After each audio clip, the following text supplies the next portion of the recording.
The Apollo University, University of Leicester. 35 lakhs fees for 3-year BTech CSE UK.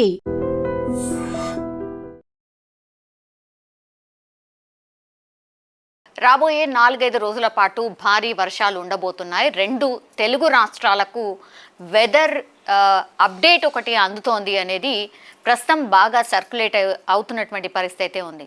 కానీ ఈరోజు weather చూస్తే కనుక మనకైతే నార్మల్గానే కనిపిస్తుంది. అక్కడక్కడ మాత్రమే వర్షాలు పడుతున్న పరిస్థితి. కానీ రేపటి నుంచి మొదలుకొని వచ్చే 4 రోజుల పాటు వెదర్ ఎలా ఉండబోతోంది, అట్లాగే భారీ నుంచి అతి భారీ వర్షాలు పడబోతున్నాయి, ఉపరితల ఆవర్తనం కూడా ఒకటి రాబోతోంది అనేది మనకు అందుతున్నటువంటి అప్డేట్. ఇందులో నిజమెంత, ఒకటి ఎన్ని సెంటీమీటర్స్ ఆఫ్ వర్షపాతం నమోదయ్యే అవకాశం ఉంది, అట్లాగే హైదరాబాద్లో చిన్న వర్షానికే రోడ్లన్నీ మునిగిపోతున్నాయి, చెరువుల లెక్క మారిపోతున్నాయి. నిన్న సీఎం రేవంత్ రెడ్డి కూడా అమీర్పేట్ వెళ్ళి అసలు అక్కడ ఎందుకు వాటర్ నిలిచిపోతున్నాయి, అసలు దీనికి శాశ్వత పరిష్కారం ఏంటి అనేది కూడా గ్రౌండ్లో వెళ్ళి అధికారులతో రివ్యూ చేసినటువంటి సిచ్యువేషన్. సో ఇప్పుడు వర్షాలు పడితే ఎట్లా, మరి హైదరాబాద్లో అత్యంత భారీ వర్షాలు పడితే ఎట్లా, ఒకసారి మాట్లాడే ప్రయత్నం చేద్దాం. మనతో పాటు వెదర్ ఎక్స్పర్ట్ ధర్మరాజు గారు ఉన్నారు. సార్ నమస్తే. నమస్తే. Yes sir.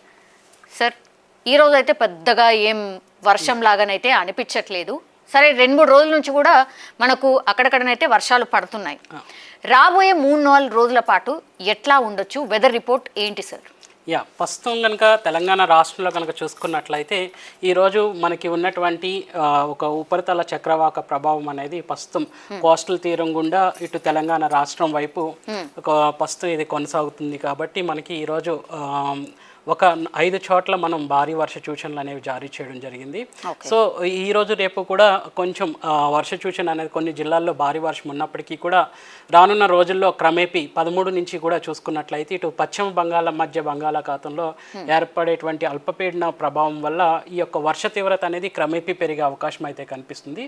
13వ తారీఖు నుంచి కూడా రాష్ట్రం అంతటా కూడా విస్తారంగా అయితే వర్షాలు కురిసే అవకాశం స్పష్టంగా కనిపిస్తుంది.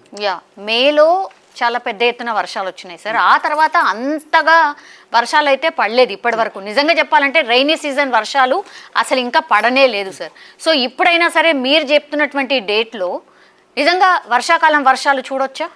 ప్రస్తుతం కనుక చూసుకున్నట్లయితే ఈ యొక్క ప్రస్తుతం తెలంగాణ రాష్ట్రం అనగానే ప్రస్తుతం ఈ యొక్క భౌగోళికంగా స్థిరత్వాన్ని కనుక చూసినట్లయితే తెలంగాణ రాష్ట్రం అన్ని రాష్ట్రాల కంటే మధ్యస్థంగా ఈ యొక్క భారతదేశ చిత్రపటంలో కేంద్రీకరించబడడం అనేది చూడొచ్చు, సెంటర్డ్ కింద ఉంటుంది. సో దీనివల్ల ఏంటంటే ఒక విధంగా మనకేంటంటే ఇటు సముద్రానికి దూరంగానే ఉంటుంది, అటు చూసుకున్నట్లయితే పర్వత శిఖరాలకు కూడా దూరంగా ఉండడం వల్ల ఒక విధంగా దక్కన్ పీఠభూమి కింద మనం కన్సిడర్ చేస్తూ ఉంటాము ఈ రాష్ట్రంలో. సో రాష్ట్రంలో మనకి ఎక్కువగా ఉష్ణ తీవ్రత కూడా అన్ని సీజన్స్లోనూ వాతావరణ పరిస్థితులు చాలా సౌకర్యంగా ఉండే అవకాశం కూడా ఎక్కువ కనిపిస్తుంది. సో దానివల్ల ఏంటంటే మనకి ఎక్కువగా ఇటు సముద్ర తీరానికి దూరంగా ఉండడం వల్ల ఒక విధంగా సీ బీజ్ కూడా తక్కువగానే ఉంటుంది. సో దానివల్ల ఒక విధంగా ఈ యొక్క నైరుతి ఋతుపవనాలు అనేవి ఈ కేరళ తీరాన్ని ఎప్పుడైతే తాకిన తర్వాత క్రమేపీ దక్షిణ భారతదేశం నుంచి ఉత్తర భారతదేశం వైపు ప్రయాణించేటప్పుడు ఇటు సుమారు చూసుకున్నట్లయితే సుమారు ఒక 38 రోజుల కాల ప్రయాణం చేసిన తర్వాత ఈ నైరుతి ఋతుపవనాలు అనేవి భారతదేశం అంతటా విస్తరించిన తర్వాత ఈ యొక్క క్రమేపీ దాని యొక్క తీవ్రతతో పాటు వర్షం అనేది భారతదేశం మొత్తం కూడా ఇస్తూ ఉంటుంది. సో మనం ఆల్మోస్ట్ ఈ యొక్క నైరుతి ఋతుపవనాల్లో ఒక మొదటి భాగాన్ని ఆల్మోస్ట్ 2 భాగాల కింద ఈ యొక్క నైరుతి ఋతుపవనాల సీజన్ కనుక డివైడ్ చేసుకుంటే మొదటి 2 నెలలు జూన్ జూలై అనగానే జూన్లో మనకి నైరుతి ఋతుపవనాలు భారతదేశం అంతా వ్యాపించడానికి పట్టే సమయం కింద తీసుకున్నట్లయితే జూలైలో ఒక విధంగా భారతదేశం అంతటా వ్యాపించిన తర్వాత ఈ యొక్క క్రమేపీ ఈ యొక్క నైరుతి ఋతుపవనాలు విస్తరించిన తర్వాత పడేటువంటి వర్షాన్ని బట్టి మనం ఎక్కువగా ఆధారపడుతూ ఉంటాం. ఎందుకంటే భారతదేశం అనగానే అగ్రిగ్రెయిన్ కంట్రీ అనేసి ఒక విధంగా చెప్తూ ఉంటాము.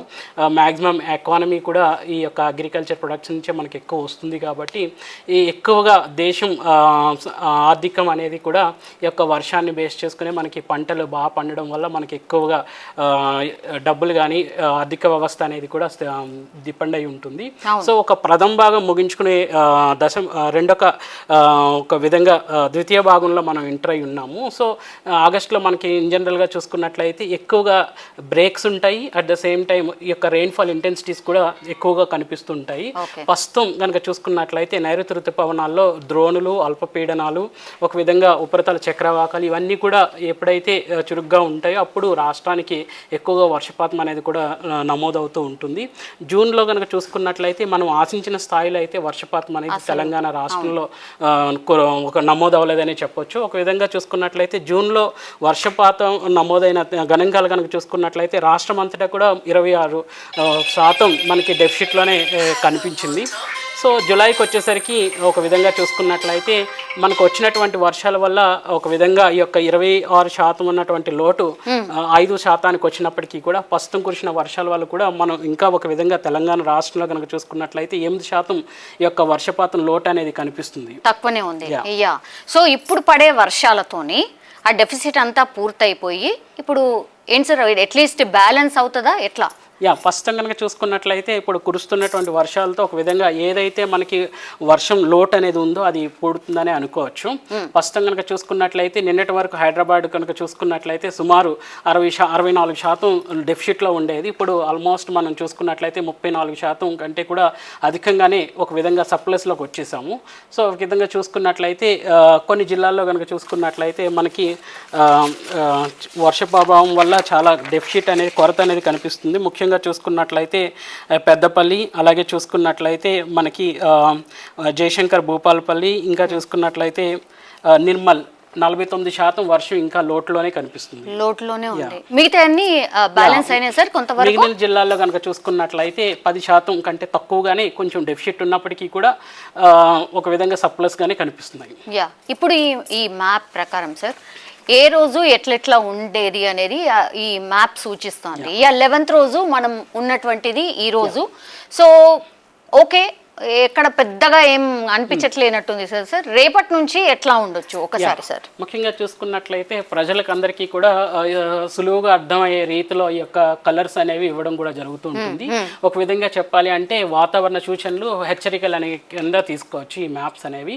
సో ఈ చిత్రపటంలో చూసుకున్నట్లయితే ఎక్కడైతే మనకి ముదురు రంగు కలర్స్ కనిపిస్తున్నాయో అక్కడ హెచ్చరికలు అనేవి ఎక్కువగా ఉన్నట్టు మనం చూసుకోవచ్చు. ఇక్కడ కనుక చూసుకున్నట్లయితే గ్రీన్, ఎల్లో, ఆరెంజ్, రెడ్ అనేది కనిపిస్తుంది. సో ఈ యొక్క కలర్ అనేది తీవ్రత అంటే కొంచెం డార్క్ అయ్యే కొద్దీ కూడా తీవ్రత అనేది పెరుగుతుంది అనేసి సూచించడం జరుగుతూ ఉంటుంది. సో సర్వసాధారణంగా గ్రీన్ కలర్ అనగానే మనకి వర్ష తీవ్రత అనేది 1 సెంటీమీటర్ నుంచి 6 సెంటీమీటర్ల వరకు కూడా పడే తూకాన్ని మనకి చూపిస్తూ ఉంటుంది. ఇక్కడ వచ్చేసరికి ఎల్లో కలర్ వచ్చేసరికి హెచ్చరికలు అనేవి సుమారు 7 సెంటీమీటర్ల నుంచి మనకి 11 సెంటీమీటర్ల వరకు కూడా వర్షపాతం తూకాన్ని మనకి చెప్తూ ఉంటుంది. సో చూసుకున్నట్లయితే మొదటి రోజు మనకి ఇటు ఉమ్మడి వరంగల్ జిల్లాలు, అలాగే చూసుకున్నట్లయితే ఆదిలాబాద్, కొమరంభీం జిల్లాలకు హెచ్చరికలు జారీ చేయడం జరిగింది. ఇంకా సిటీ కనుక చూసుకున్నట్లు మిగిలిన జిల్లాల్లో కనుక చూసుకున్నట్లయితే తేలికపాటి వర్ష సూచన అనేది కనిపిస్తూ ఉంటుంది. సో ప్రస్తుతం మనం చూసుకున్నట్లయితే ఇక్కడ కూడా అంతటా కూడా ఎక్కడ సిటీలో కనుక చూసుకున్నట్లయితే చిన్న చిన్న మేఘం అనేది కనిపిస్తుంది, కానీ ఇక్కడ కూడా డార్క్ కలర్ అనేది కనిపించడం లేదు. ప్రస్తుతం కనుక చూసుకున్నట్లయితే వికారాబాద్ ఈ యొక్క జిల్లాల్లో మాత్రం వర్షం మేఘకృతమైనటువంటి వాతావరణంతో పాటు ప్రస్తుతం ఇక్కడ వర్షం అనేది పడుతుంది. ప్రస్తుతానికి వర్షం కురుస్తోంది as of now.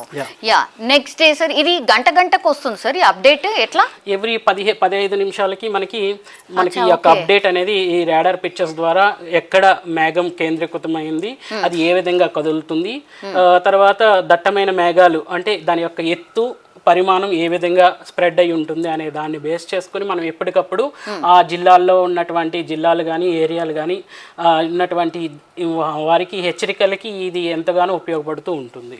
All right sir. ఈ మ్యాప్ ప్రకారం సార్ మీరు ఇంతకుముందు చెప్పినట్టుగా 3-4 రోజులు రాబోయే 3-4 రోజుల పాటు ఎట్లా ఉండొచ్చు వెదర్ ఈ మ్యాప్ని చూస్తే? ఇది సాటిలైట్ నుంచి వచ్చేటువంటి ఛాయాచిత్రం అని చెప్పొచ్చు. సో ఇది ఓవరాల్గా ఇండియాలో మొత్తం ఓవరాల్గా చూసుకున్నట్లయితే ఎక్కడ ఎక్కువ దట్టమైనటువంటి మేఘాలు ఉన్నవి, అవి ఎట్లా అంటే దాని యొక్క వ్యాపించిన ఏరియా ఎంత ఉంటుంది అనేది మనం చెప్తూ ఉంటాము. సో ఇక్కడ వైట్ ప్యాచెస్ అన్ని కూడా దట్టమైన మేఘాల కింద మనం తీసుకోవచ్చు. అంటే అది వర్షపాతం ఎక్కడైతే ఎక్కువ మేఘం అనేది కేంద్రీకృతం ఉంటుందో అక్కడ ఎక్కువ వర్షపాతం అనేది పడే అవకాశాలు ఎక్కువ ఏం లేదు సార్ అంటే రెండు తెలంగాణలో రాష్ట్రాలకు ప్రస్తుతం కనుక చూసుకున్నట్లయితే డే 1 వార్నింగ్స్ ప్రకారం, హెచ్చరికల ప్రకారం కూడా తెలంగాణ రాష్ట్రంలో ఎక్కడ లేదు, ఒక 5 జిల్లాలు మినహాయించి ఎక్కడ కూడా పెద్దగా వార్నింగ్స్ అనేవి లేవు. ఇప్పుడు రేపా సార్ ఇది 12th? ఇది ఒక రేపటికి వచ్చేసరికి ఆల్మోస్ట్ ఇటు ఉత్తర జిల్లాలు అలాగే తూర్పు జిల్లాలకు కూడా వార్నింగ్స్ అనేవి హెచ్చరికలు అనేవి జారీ చేయడం జరిగింది. ఇక దక్షిణ జిల్లాలకు వస్తే తేలికపాటి నుంచి మోస్తారు వర్షాలు అనేవి కురిసే అవకాశం అయితే కనిపిస్తుంది. 13వ తారీఖు వచ్చేసరికి పశ్చిమ మధ్య బంగాళాఖాతంలో ఉన్నటువంటి అల్పపీడన ప్రభావం వల్ల మనకి మొత్తం రాష్ట్రం అంతటా కూడా విస్తారంగా 13, 14, 15 తారీఖుల్లో మనకి విస్తారంగా వర్షాలు అనేవి కురిసే అవకాశాలు ఎక్కువ కనిపిస్తున్నాయి. ఆరెంజ్ అంటే ఎన్ని సెంటీమీటర్స్ సార్ మేబీ? సర్వసాధారణంగా ఇక్కడ ఆరెంజ్ అనగానే మనకి ఎప్పుడైతే వర్షపాతం అనేది 12 సెంటీమీటర్ల నుంచి 20 సెంటీమీటర్ల దాకా నమోదవుతుందో అప్పుడు మనం ఈ యొక్క ఆరెంజ్ కలర్ అనేది జారీ చేయడం జరుగుతుంది. అంటే భారీ వర్షం, అతి భారీ వర్షం. అచ్చా, ఓకే. అంటే అన్ని జిల్లాల్లో, అంటే మాక్సిమం ఇటువైపు ఉన్నటువంటి జిల్లాల్లో భారీ వర్షం, ఈ ఆరెంజ్ దాంట్లో అతి భారీ వర్షాలు నమోదే. ఇక రెడ్ అలర్ట్ అంటే? రెడ్ అంటే ఇంకా తీవ్రత ఎప్పుడైతే 20 సెంటీమీటర్ల కన్నా అధికంగా వచ్చేస్తుందో అప్పుడు మాత్రం తీవ్రతతో కూడిన వర్షం కాబట్టి దానికి మనం రెడ్ కలర్ అనేది జారీ చేయడం జరుగుతుంది. మామూలుగా ఇప్పుడు సిటీలో ఫ్లడ్ లాంటి సిచ్యువేషన్ ఏర్పడినప్పుడు అది భారీ వర్షమా అతి భారీ వర్షమా సార్? మొన్న కురుస్తుంది కదా. మొన్న కురిసినవన్నీ కూడా ఒక విధంగా చెప్పాలి అంటే అతి భారీ వర్షాల కింద మనం లెక్క వేయొచ్చు. సో ఆరెంజ్ అలర్ట్ అనేవి. ఓకే, ఎక్కడ కూడా ఇంకా రెడ్ అలర్ట్ అనేది అయితే లేదు సార్ టిల్ 15th వరకు అయితే.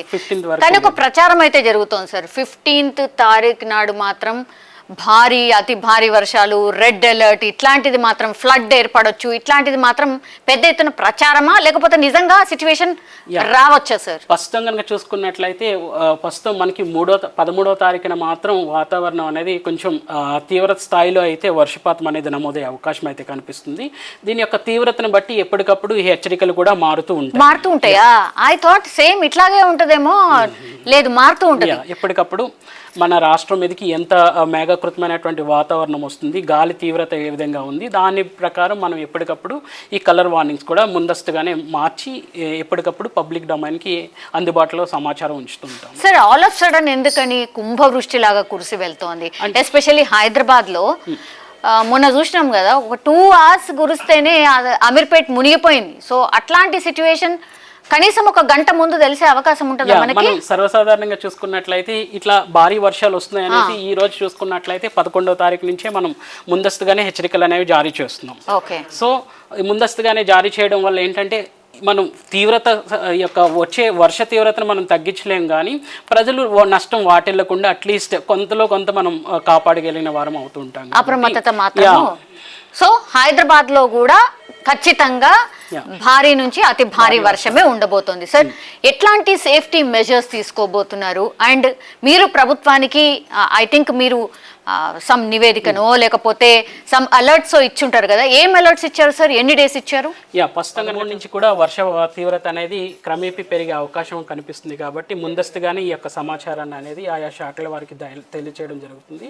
ముఖ్యంగా ఏ జిల్లాల్లో ఏ అధికారులకి అంటే విపత్తు శాఖ కానీ సహాయక చర్యలు తీసుకునే సంబంధిత శాఖకు కానీ ఈవెన్ రెస్క్యూ టీమ్స్ కూడా ఈ యొక్క సమాచారాన్ని ఎప్పటికప్పుడు అందజేయడం ద్వారా వాళ్ళు ముందస్తుగానే ఒక విధంగా ప్రణాళికబద్ధంగా ఎక్కడ ఎక్కువ ఏ జిల్లాల్లో వర్షపాతం ఎక్కువ నమోదవుతుందో ఆ జిల్లాల్లో లోతట్టు ప్రాంతాలని వాళ్ళు ముందుగానే ఐడెంటిఫై చేసుకోవడం, మ్యాపింగ్ చేసుకోవడం, చేసుకున్న తర్వాత యొక్క ప్రజలు మెయిన్ ప్రాణ నష్టం వాటిల్లకుండా కొంచెం తగిన జాగ్రత్తలు తీసుకోవడానికి ఈ సమాచారం ముందుగా ఉపయోగపడుతుంది. సార్ హిమాయత్ సాగర్ ఆల్రెడీ నిండిపోయింది అండ్ హుస్సేన్ సాగర్కి సంబంధించిన గేట్స్ ఓపెన్ చేసే సిచ్యువేషన్ కూడా ఉంది అనేసి ఒక ప్రచారం అయితే ఉంది సార్.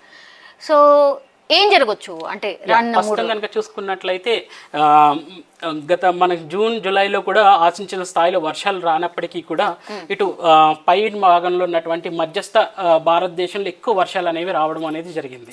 సో అక్కడి నుంచి వచ్చేటువంటి జలాలు ఏవైతే ఉన్నాయో రాష్ట్రం మీద కూడా ఇటు కృష్ణా జలాలకు కానీ ఇటు గోదావరి జలాలకు కూడా అటు నుంచి వచ్చేటువంటి నదుల అనుసంధానంతున్నటువంటి నీరు అనేది రావడం వల్ల ఇట్లాగే ఇప్పుడు కురుస్తున్నటువంటి వర్షాల వల్ల కూడా అధిక స్థాయిలో మనకి వర్షము నీరు అనేది ఈ యొక్క డామ్స్ లోకి చేరే అవకాశాలు ఉంటాయి.